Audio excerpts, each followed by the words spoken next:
Just before 7:30, March 12, 2012, Quincy High School sophomore Daniel Ramos boarded his school bus and took his normal seat near the back. A little after 8 o'clock, 39 students ages 5 to 18 filled the bus. The driver headed north on State Route 281. All of a sudden I just feel like the bus go real bumpy. Surveillance video obtained from the Washington State Patrol shows the right side tires of the bus rolled off the pavement onto the shoulder. I was looking out the window and I could actually just see the road just getting closer and closer and closer, and then it just started tumbling and tumbling. And still photos of the crash show students flew out of their seats as the bus flipped onto its left side, then flipped over onto its right down a short embankment. I was confused when I got up. Daniel kicked open an emergency hatch and jumped out. When we got out, everyone's just kind of, bloody and just in shock. The wreck fractured his wrist. I can't really put any weight on it or else it just starts hurting, and then I can't really do much with it after that. Authorities say 36 out of the 39 students were hurt.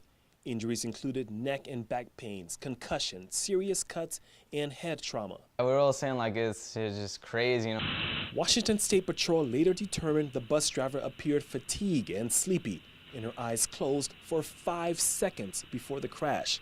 But during the entire crash sequence, she remained secured in her seat, the only one with a seatbelt.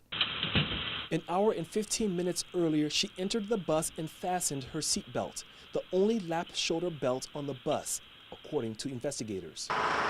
The driver's seatbelt is the only available restraint on most of Washington State's 10,500 school buses, the exception being buses carrying special needs students. How many more accidents? Daniel's mother, Natty Dean, believes the exception should be the rule. We forced to use our seatbelts in the car.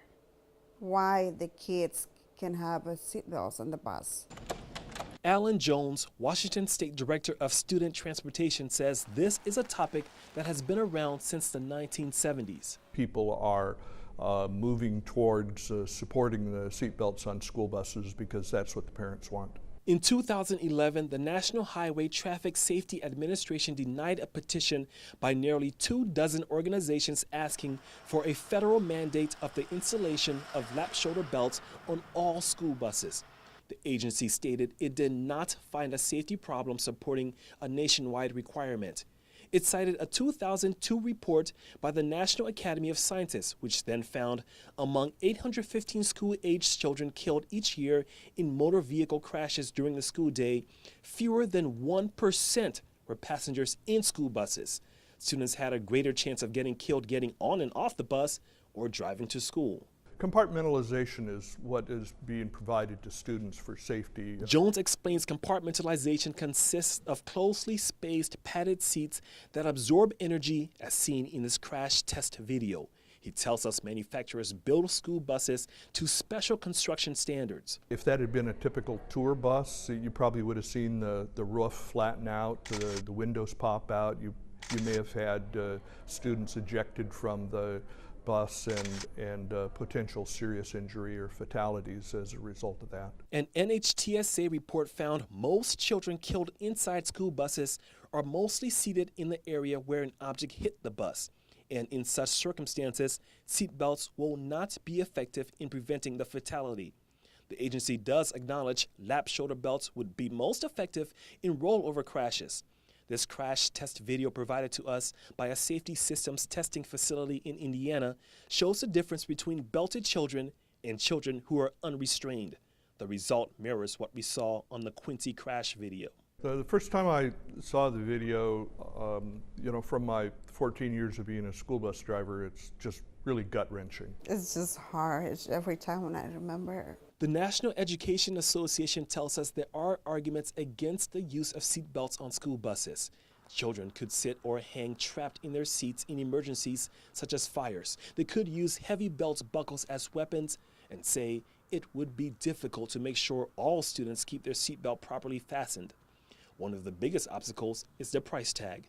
Jones says it will cost districts an extra $10,000 to $15,000 to order one new school bus with seatbelts. He says buses in Washington have an outstanding safety record, collectively traveling the distance to the moon and back every school day. In a perfect world, I would like to see it because I think that it would get more kids on buses, and having the students on buses is safer than having them being transported in passenger vehicles. I remember that there was like broken glass everywhere. The crash has made Daniel anxious riding in any vehicle. I can't help but hold on to that little handle by the car just in case something happens, because it's just, I don't know, it's just, I'm always paranoid. I'm always paranoid in the car. Not to mention a school bus. Thank God we're alive.